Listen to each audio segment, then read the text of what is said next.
Jautājums, kāda ir Dieva daba? Atbilde, pirmkārt, Jāņa evaņģēlijas 4:24.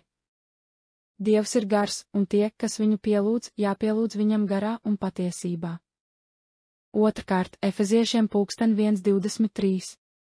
Baznīca ir viņa ķermenis, viņa pilnība, kas piepilda visu visā. Treškārt, Dievs nesajaucas ar visām lietām, viņš ir no tām atdalīts.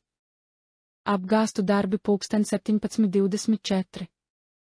Dievs, kas radīja pasauli un visu tajā esošo, jo viņš ir debesu un zemes kungs, nedzīvo cilvēku rokām celtās tempļos.